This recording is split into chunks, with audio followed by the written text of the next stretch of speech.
আসসালামু আলাইকুম। আমন্ত্রণ জানাচ্ছি Bangla one TV prime time নিউজে। সাথে আছি আমি মোহাম্মদ সোহাগ শিকদার। শুরুতেই জানাবো এসএনএস হোমল্যান্ড সংবাদ শিরোনাম। ভোটারদের নাগরিকত্ব যাচাই বাধ্যতামূলক, নতুন শর্তে কঠোর হচ্ছে যুক্তরাষ্ট্রের নির্বাচন ব্যবস্থা। অর্থনৈতিক সংকটের মধ্যেও বিলাসিতায় মত্ত ট্রাম্প প্রশাসনের শীর্ষ কর্মকর্তারা, বাড়ছে সমালোচনা। রেকর্ড তাপপ্রবাহে পূর্বে যুক্তরাষ্ট্র, আগামী সপ্তাহ নিয়ে বড় সতর্কবার্তা আবহাওয়া বিভাগের। যুক্তরাষ্ট্র জুড়ে রহস্যময় পরজীবীর আতঙ্ক, ৩১ অঙ্গরাজ্যে দ্রুত ছড়াচ্ছে খাদ্যবাহিত সংক্রমণ। শুনছিলেন শিরোনাম, এবারে বিস্তারিত। মধ্যবর্তী নির্বাচনকে সামনে রেখে ভোট নিরাপত্তায় বড় পরিবর্তন আনছে যুক্তরাষ্ট্রের হোমল্যান্ড সিকিউরিটি। এখন থেকে ফেডারেল অনুদান পেতে হলে অঙ্গরাজ্যগুলোকে ভোটারদের নাগরিকত্ব যাচাই, ব্যালট নিরীক্ষা সহ একাধিক নতুন শর্ত মানতে হবে। নির্বাচনকে ঘিরে কেন নেওয়া হলো এই সিদ্ধান্ত, কারা সবচেয়ে বেশি প্রভাবিত হবে এবং নতুন নিয়মে কি বদল আসছে, জানুন বিস্তারিত প্রতিবেদনে। যুক্তরাষ্ট্রের নির্বাচনী নিরাপত্তা জোরদারে নতুন শর্ত আরোপ করেছে ডিপার্টমেন্ট অব হোমল্যান্ড সিকিউরিটি। এখন থেকে ফেডারেল জরুরি ব্যবস্থাপনা সংস্থা ফেমার নির্দিষ্ট অনুদান পেতে হলে অঙ্গরাজ্যগুলোকে ভোটারদের নাগরিকত্ব যাচাই সহ একাধিক নতুন নিয়ম মানতে হবে। ডিএইচএস জানিয়েছে, সন্ত্রাসবাদ এবং অন্যান্য নিরাপত্তা ঝুঁকি মোকাবেলায় দেওয়া ৩টি ফেডারেল অনুদান কর্মসূচির অর্থ পেতে হলে অঙ্গরাজ্যগুলোকে ইউএস সিটিজেনশিপ অ্যান্ড ইমিগ্রেশন সার্ভিসেসের systematic alien verification for entitlements বা সেফ সিস্টেম ব্যবহার করে ভোটার তালিকায় থাকা প্রত্যেকের নাগরিকত্ব যাচাই করতে হবে। এছাড়া অনুদান গ্রহণের ১২০ দিনের মধ্যে বারকোড বা কিউআর কোড ব্যবহার করে ভোট গণনা করা ইলেকট্রনিক ভোটিং ব্যবস্থা থেকে সরে আসার পরিকল্পনাও জমা দিতে হবে। এর পরিবর্তে হাতে চিহ্ন দেওয়া কাগজের ব্যালট গ্রহণ করতে সক্ষম ভোটিং ব্যবস্থা ব্যবহারের নির্দেশ দেওয়া হয়েছে। নতুন নিয়ম অনুযায়ী প্রতিটি ফেডারেল নির্বাচনের পর কমপক্ষে ৫% ব্যালট হাতে গুনে নিরীক্ষা করতে হবে। পাশাপাশি ভোটদানকারী মানুষের সংখ্যাও গণনা হওয়া ভোটের সংখ্যাও মিলিয়ে দেখতে হবে। ডিএইচএস জানিয়েছে, কোনো অঙ্গরাজ্য এসব শর্ত পূরণ করতে না পারলে ফেমা অনুদানের ২০% অর্থ আটকে রাখা হবে। আগামী নভেম্বরে যুক্তরাষ্ট্রের মধ্যবর্তী নির্বাচনকে সামনে রেখে এই ঘোষণা এসেছে। এর আগে বিচার বিভাগও ৫০টি অঙ্গরাজ্যকে সতর্ক করে জানিয়েছিল, ভোটার তালিকায় অনাগরিকদের নাম রেখে দিলে সংশ্লিষ্ট নির্বাচন কর্মকর্তাদের বিরুদ্ধে ফৌজদারি ব্যবস্থা নেওয়া হতে পারে। নিত্যপণ্যের দাম, আবাসন সংকট আর মূল্যস্ফীতির চাপে যখন হিমশিম খাচ্ছেন সাধারণ আমেরিকানরা, ঠিক তখনই ট্রাম্প প্রশাসনের কয়েকজন শীর্ষ কর্মকর্তার বিলাসবহুল জীবনযাপন ও সরকারি সম্পদের ব্যবহার নিয়ে শুরু হয়েছে তীব্র বিতর্ক। এর সঙ্গে যুক্ত হয়েছে আবাসন বিল নিয়ে নতুন রাজনৈতিক টানাপোড়েন। কেন এত সমালোচনা আর কি বলছে বিশ্লেষকরা, জানুন প্রতিবেদনে। যুক্তরাষ্ট্রের সাধারণ নাগরিকরা যখন নিত্য পণ্যের লাগামহীন দাম আর আকাশ ছোঁয়া আবাসন খরচে দিশেহারা, ঠিক তখনই ট্রাম্প প্রশাসনের শীর্ষ কর্মকর্তাদের আকাশচুম্বী বিলাসিতা আর করদাতাদের টাকার যথেচ্ছ ব্যবহার নিয়ে তোলপাড় শুরু হয়েছে গোটা আমেরিকায়। সাধারণ মানুষের কষ্ট উপেক্ষা করে কিভাবে রাজকীয় জীবন কাটাচ্ছেন এই শীর্ষ নেতারা? ঘটনার শুরু গত শুক্রবার রাতে। এফবিআই ডিরেক্টর ক্যাশ প্যাটেল তার বান্ধবীর গান দেখার জন্য শিকাগো যাওয়ার উদ্দেশ্যে বিমানে চড়ে বসেছিলেন, কিন্তু রানওয়ে বা টারম্যাক থেকেই তাকে জরুরি ভিত্তিতে হোয়াইট হাউসে তলব করা হয়, যার ফলে তড়িঘড়ি করে ট্রিপ বাতিল করতে বাধ্য হন তিনি। সম্প্রতি ইরানের সাথে নতুন করে উত্তেজনা এবং প্রেসিডেন্টের উপর হুমকির মাঝেও তার শহর ছেড়ে যাওয়ার সিদ্ধান্ত এবং জনগণের টাকায় বিশ্ব ভ্রমণের বিলাসিতা নিয়ে প্রশ্ন তুলেছেন সিনেটর গুরুত্বপূর্ণ মিত্র চাক গ্রাসলি। তাছাড়া মিডিয়ার সমালোচনার জবাবে ক্যাশ প্যাটেল যখন অহংকার করে টুইট করেন, "আমার jet skitty gold plated, dump ash", তখন তা প্রশাসনের ভেতরে চরম নেতিবাচক পরিস্থিতির সৃষ্টি করে। বিলাসিতার এই দৌড়ে পিছিয়ে নেই ভাইস প্রেসিডেন্ট জেডি ভ্যান্সও। একটি পডকাস্টে তিনি নিজেই স্বীকার করেছেন যে এখন তাকে আর মুদি দোকানে যেতে হয় না, তার জন্য রান্নার লোক রয়েছে এবং তিনি প্রাইভেট বোয়িং 757 বিমানে ঘুরে বেড়ান। নিজেকে সাধারণ পরিবারের সন্তান হিসেবে দাবি করা ভ্যান্সের এই অহংকার, আর অন্যদিকে ভার্জিনিয়ার $8.5 মিলিয়ন বিলাসবহুল খামার বাড়ি লিজ নেয়ার তোড়জোড় তার কথার সাথে কাজের চরম বৈপরীত্য স্পষ্ট করে তুলেছে। পাশাপাশি প্রতিরক্ষা মন্ত্রী পিট হেগসেথ যেখানে ইরানের সাথে যুদ্ধ ও তেলের দাম নিয়ে ভাবার কথা, সেখানে ব্যস্ত আছেন সৈন্যদের দাড়ি আর শারীরিক ফিটনেসের নিয়ম নিয়ে। আইভার আইকন অ্যাশলে হিনসন সাধারণ কর্মজীবী মা সেজে সস্তা জনপ্রিয়তা খোঁজার চেষ্টা করলেও তার সম্পদ $7 মিলিয়ন বৃদ্ধি পাওয়ার তথ্য সবাইকে অবাক করেছে। নেতাদের এই রাজকীয় হুল্লোড়ের বিপরীতে সাধারণ আমেরিকানদের বাস্তব চিত্র অত্যন্ত ভয়াবহ। নতুন এক জরিপে দেখা গেছে 88% মানুষ খাবারের দাম এবং 87% মানুষ গ্যাসের দাম বৃদ্ধির কারণে ভুগছেন। লেন্ডিং ট্রির তথ্য মতে 10 জন সাধারণ মানুষের মধ্যে মাত্র 4 জন আমেরিকান এখন একটি সাধারণ বাড়ি কেনার সামর্থ্য রাখেন। আর এই চরম সংকটের মাঝেও প্রেসিডেন্ট ডোনাল্ড ট্রাম্প তার ডেস্কে থাকা একটি দ্বিপাক্ষিক আবাসন বিলে স্বাক্ষর করতে অস্বীকৃতি জানিয়েছেন। তিনি সাফ জানিয়ে দিয়েছেন, যতক্ষণ না সিনেট তার পছন্দের সেভ আমেরিকা অ্যাক্ট বা ভোটার নিয়ন্ত্রণ বিল পাশ করছে, ততক্ষণ তিনি এই আবাসন বিলে সই করবেন না। জনগণের টাকায় নেতাদের এমন আকাশচুম্বী বিলাসিতা এবং সাধারণ মানুষের সংকট নিয়ে ট্রাম্পের এই অনমনীয় জেদ আমেরিকার আসন্ন নির্বাচনে বড় ধরনের প্রভাব ফেলতে যাচ্ছে বলে মনে করছেন রাজনৈতিক বিশ্লেষকরা।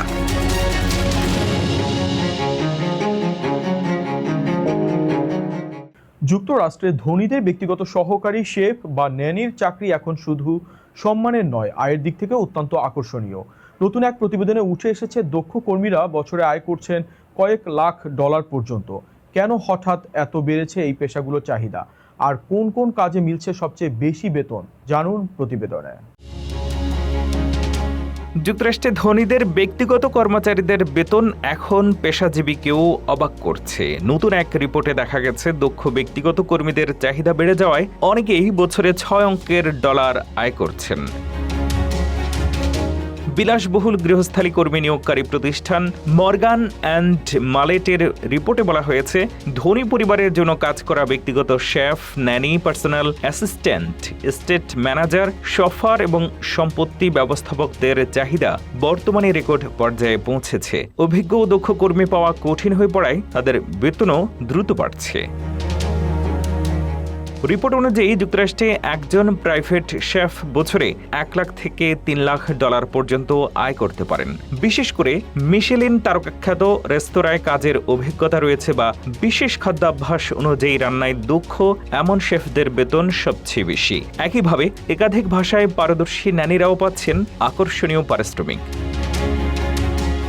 এছাড়া একজন চিফ অফ স্টাফ বছরে সর্বোচ্চ $3 lakh, personal assistant $2.5 lakh, executive assistant $2 lakh এবং স্টেট ম্যানেজার $2 লাখ পর্যন্ত আয় করতে পারেন। রিপোর্টে বলা হয়েছে, বৈশ্বিক অর্থনৈতিক অনিশ্চয়তার কারণে বিশ্বের অতি ধনীরা নিরাপদ বিনিয়োগ হিসেবে একাধিক বাড়ি ও সম্পত্তি কিনছেন। ফলে এইসব সম্পত্তি দেখভাল এবং ব্যক্তিগত কাজ পরিচালনার জন্য দক্ষ কর্মীর চাহিদা আগের যে কোনো সময়ের তুলনায় বেড়েছে। সবচেয়ে বেশি চাহিদা রয়েছে পার্সোনাল অ্যাসিস্ট্যান্টদের। ধনী গ্রাহকদের মোট নিয়োগের প্রায় 22% এই পদের জন্য। উল্লেখ্য, যুক্তরাষ্ট্রের আদমশুমারি ব্যুরোর তথ্য অনুযায়ী 2024 সালে দেশটির একটি পরিবারের মধ্যম বার্ষিক আয় ছিল $83,730। অর্থাৎ ধনীদের অনেক ব্যক্তিগত কর্মচারী এখন গড় মার্কিন পরিবারের তুলনায় উল্লেখযোগ্যভাবে বেশি আয় করছেন। যুক্তরাষ্ট্র জুড়ে ছড়িয়ে পড়েছে মৌসুমের সবচেয়ে বিপজ্জনক তাপপ্রবাহ। শক্তিশালী হিটডোমের প্রভাবে বহু অঙ্গরাজ্যে স্বাভাবিকের চেয়ে 15 থেকে 25 ডিগ্রি বেশি তাপমাত্রা ভাঙতে পারে শতাধিক রেকর্ড। বিশেষজ্ঞরা বলছেন, দিনের পাশাপাশি অস্বাভাবিক গরম রাতেও বাড়াবে স্বাস্থ্য ঝুঁকি। কোন কোন অঙ্গরাজ্যে সবচেয়ে বেশি ঝুঁকিতে এবং কিভাবে নিরাপদে থাকবেন, জানুন বিস্তারিত প্রতিবেদনে। যুক্তরাষ্ট্র জুড়ে আবারও তীব্র তাপপ্রবাহের সতর্কতা জারি করেছে আবহাওয়া কর্তৃপক্ষ। দেশটির ৪৮টি মূল অঙ্গরাজ্যের বেশিরভাগ এলাকা জুড়ে তৈরি হচ্ছে একটি শক্তিশালী হিট ডোম, যা আগামী সপ্তাহ জুড়ে লাখো মানুষের জন্য মারাত্মক স্বাস্থ্য ঝুঁকি তৈরি করতে পারে। মার্কিন জাতীয় আবহাওয়া সংস্থা জানিয়েছে অনেক এলাকায় তাপমাত্রা স্বাভাবিকের তুলনায় ১৫ থেকে ২৫ ডিগ্রি ফারেনহাইট পর্যন্ত বেশি থাকতে পারে। শুধু দিনের বেলায় নয়, রাতের তাপমাত্রাও অস্বাভাবিকভাবে বেশি থাকবে, যা শিশু, বয়স্ক এবং অসুস্থ মানুষের জন্য বিশেষভাবে বিপজ্জনক। আবহাওয়াবিদদের মতে এই হিট ডোম শুরুতে উত্তরাঞ্চলের সমতল এলাকায় অবস্থান নিলেও ধীরে ধীরে যুক্তরাষ্ট্রের প্রায় ২/৩ অঞ্চল এর প্রভাবে চলে আসতে পারে। Nevada, Utah, Colorado, Wyoming, Idaho, Montana, North Dakota ও সাউথ ডাকোটায় রেকর্ড ভাঙা তাপমাত্রার আশঙ্কা রয়েছে। বিশেষজ্ঞরা বলছেন, রাতের তাপমাত্রা বেশি থাকলে মানুষের শরীরে দিনের গরম থেকে স্বাভাবিকভাবে পুনরুদ্ধার হতে পারে না। এতে হিট স্ট্রোক, পানিশূন্যতা এবং হৃদরোগের ঝুঁকি উল্লেখযোগ্যভাবে বেড়ে যায়। পাশাপাশি চলমান দাবানল পরিস্থিতিতেও আরও ভয়াবহ হতে পারে। আবহাওয়াবিদদের মতে গ্রীষ্মকালে হিট ডোম নতুন নয়, তবে এবারেরটির ব্যাপ্তি, তীব্রতা এবং স্থায়িত্ব অনেক বেশি। জলবায়ু পরিবর্তনের কারণে এমন দীর্ঘস্থায়ী এবং তীব্র তাপপ্রবাহ এখন আগের তুলনায় আরও ঘন ঘন দেখা যাচ্ছে। স্বাস্থ্য কর্মকর্তারা অপ্রয়োজনীয় বাইরে না যাওয়া, পর্যাপ্ত পানি পান করা এবং তাপজনিত অসুস্থতার লক্ষণ দেখা দিলে দ্রুত চিকিৎসা নেওয়ার পরামর্শ দিয়েছেন। খাবার থেকেই ছড়াচ্ছে এক রহস্যময় পরজীবী। যুক্তরাষ্ট্র জুড়ে দ্রুত বাড়ছে সাইক্লোস্পোরিয়াসিসে আক্রান্তের সংখ্যা। ইতিমধ্যে ৩১টি অঙ্গরাজ্যে শনাক্ত হয়েছে সংক্রমণ। হাসপাতালে ভর্তি হয়েছেন অন্তত ৮৬ জন। কোন খাবার থেকে ছড়াচ্ছে এই রোগ তা নিয়ে এখনও নিশ্চিত নয়। কি এই পরজীবী, কি এর লক্ষণ, আর কিভাবে নিরাপদে থাকবেন জানুন প্রতিবেদনে। যুক্তরাষ্ট্র জুড়ে রহস্যময় পরজীবীজনিত সংক্রমণ সাইক্লোস্পোরিয়াসিস উদ্বেগজনক হারে বাড়ছে। দেশটির বিভিন্ন অঙ্গরাজ্যে এখন পর্যন্ত প্রায় ৩,০০০ মানুষ এই খাদ্যবাহিত রোগে আক্রান্ত হয়েছেন।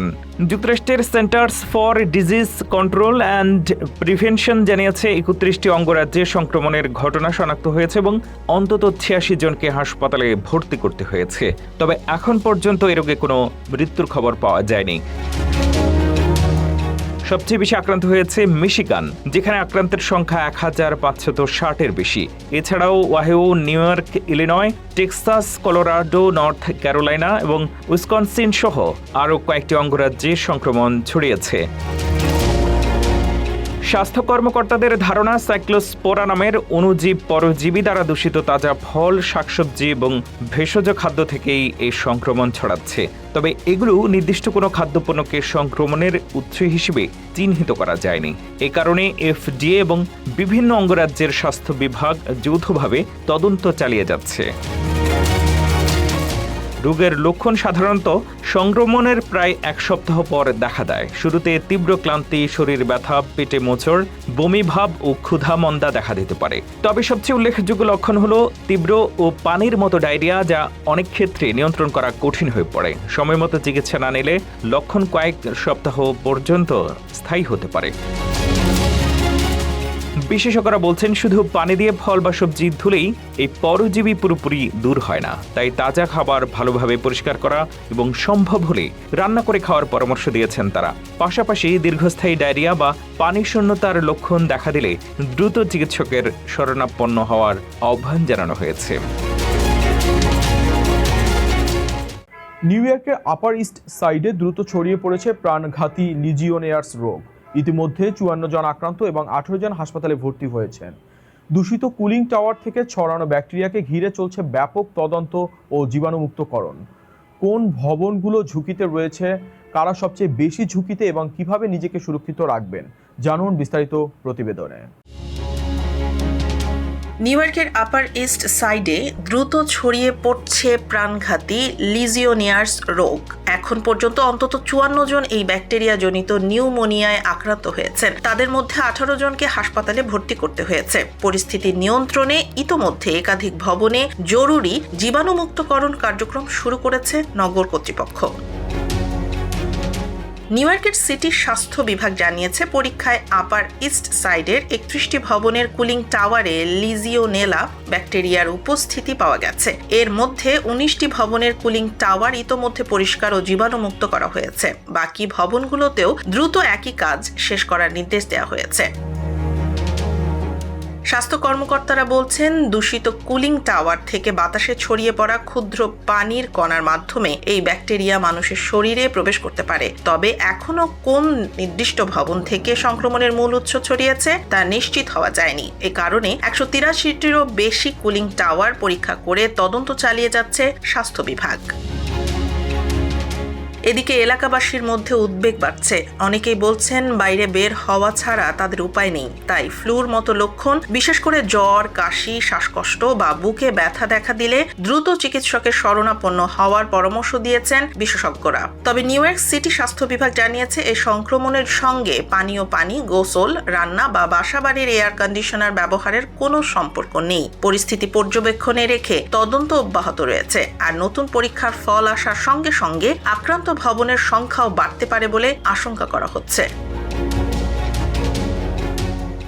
যুক্তরাষ্ট্রের ক্যালিফোর্নিয়ায় অরেঞ্জ কাউন্টিতে উদ্বেগজনক হারে ছড়িয়ে পড়েছে মশাবাহিত ওয়েস্ট নাইল ভাইরাস। পরিস্থিতি নিয়ন্ত্রণে ইতিমধ্যে জরুরি মশা নিধন অভিযান শুরু করেছে স্থানীয় কর্তৃপক্ষ। অরেঞ্জ কাউন্টিতে মশা ও ভেক্টর নিয়ন্ত্রণ জেলা জানিয়েছে চলতি মৌসুমে 13টি শহরে ভাইরাসবাহী মশার উপস্থিতি শনাক্ত হয়েছে। সর্বশেষ পরীক্ষায় 38টি মশার নমুনা পজিটিভ এসেছে, যা মাত্র এক সপ্তাহে দ্বিগুণের বেশি বেড়েছে। সবচেয়ে বেশি আক্রান্ত ফুলারটন শহর, সেখানে 15টি পজিটিভ নমুনা পাওয়ার পর প্রায় 4.5 বর্গমাইল এলাকার রাদফর ট্রাকের মাধ্যমে মশা নিধনের ওষুধ ছিটানো হচ্ছে। এছাড়া অ্যানাহাইম, সান্তা আনা, হান্টিংটন বিচ, কস্টা মেসা ও নিউপোর্ট বিচ সহ আরও কয়েকটি শহরে ভাইরাসের উপস্থিতি মিলেছে। বিশেষজ্ঞরা বলছেন, সংক্রমিত মশার কামড়ে ছড়ানো এই ভাইরাসে অধিকাংশ মানুষের তেমন কোনো উপসর্গ দেখা যায় না। তবে কারো কারো জ্বর, মাথা ব্যথা, শরীর ব্যথা, বমি, ডায়রিয়া বা ত্বকে র্যাশ হতে পারে। বিরল ক্ষেত্রে এটি মস্তিষ্কে প্রদাহ বা মেনিনজাইটিসের মতো প্রাণঘাতী জটিলতা সৃষ্টি করতে পারে। বয়স্ক ও দুর্বল রোগ প্রতিরোধ ক্ষমতা সম্পন্ন ব্যক্তিরা সবচেয়ে বেশি ঝুঁকিতে রয়েছেন। স্বাস্থ্য কর্মকর্তারা বাড়ির আশপাশে জমে থাকা পানি সরিয়ে ফেলা, মশা প্রতিরোধক ব্যবহার এবং অতিরিক্ত মশার উপদ্রব দেখা দিলে দ্রুত সংশ্লিষ্ট কর্তৃপক্ষকে জানানোর আহ্বান জানিয়েছেন। দীর্ঘ 4 মাস বন্ধ থাকার পর আবারও চালু হচ্ছে কুয়েত ঢাকা রুটে বাংলাদেশ বিমানের সরাসরি ফ্লাইট। আগামী 14 জুলাই থেকে পুনরায় যাত্রা শুরু করবে রাষ্ট্রীয় পতাকাবাহী এয়ারলাইন্সটি।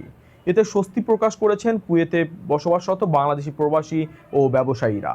সহকর্মী HM এরশাদের তথ্য ও ছবিতে বিস্তারিত জানাচ্ছেন ফারজানা আফরোজ। 4 মাস পর আবারও চালু হচ্ছে কুয়েত ঢাকা রুটে বাংলাদেশ বিমানের সরাসরি ফ্লাইট। আগামী 14 জুলাই থেকে পুনরায় যাত্রা শুরু করছে রাষ্ট্রীয় পতাকাবাহী এয়ারলাইন্সটি। এ খবরে স্বস্তি ও আনন্দ প্রকাশ করেছেন কুয়েতে বসবাসরত বাংলাদেশি প্রবাসী এবং ব্যবসায়ীরা। মধ্যপ্রাচ্যে নিরাপত্তা পরিস্থিতির অবনতি, যুক্তরাষ্ট্র ইরান উত্তেজনা এবং কুয়েত আন্তর্জাতিক বিমানবন্দরে ড্রোন হামলার পর গত 28 ফেব্রুয়ারি থেকে এই রুটে বাংলাদেশ বিমানের ফ্লাইট চলাচল বন্ধ ছিল। ফলে দেশে ছুটিতে গিয়ে আটকে পড়া কিংবা কুয়েতে ফিরতে না পারা অনেক যাত্রীকে বাড়তি ভাড়া গুনে অন্য এয়ারলাইন্সে ভ্রমণ করতে হয়েছে। বাংলাদেশ বিমানের কর্মকর্তারা জানিয়েছেন, যেসব যাত্রীর টিকিট বাতিল হয়েছিল তারা বিমানের অফিসে যোগাযোগ করে পূর্বের টিকিট পুনরায় রি-বুকিংয়ের মাধ্যমে ভ্রমণের সুযোগ পাবেন। বর্তমানে কুয়েতে প্রায় 3,24,000 বাংলাদেশি কর্মরত রয়েছেন। কম ভাড়া ও অধিক ব্যাগেজ সুবিধার কারণে তাদের বড় একটি অংশ বাংলাদেশ বিমানকেই ভ্রমণের জন্য পছন্দ করেন। বিশেষ করে চট্টগ্রাম, সিলেট সহ দেশের বিভিন্ন জেলার প্রবাসীদের মধ্যে বিমান চালুর খবরে ব্যাপক উৎসাহ দেখা গেছে। যুদ্ধের আগে আমি টিকিট কাটছি, কিন্তু আমি যাইতে পারতাম, কিন্তু অন্য দেশের বিমানে আমি যাই নাই। বাংলাদেশ বিমান কবে খুলবো ওই অপেক্ষা আমি ইনশাল্লাহ আছি। তো বাংলাদেশ বিমান খুললে আমি ইনশাল্লাহ ডেট করে আমি পরবর্তীতে যাব।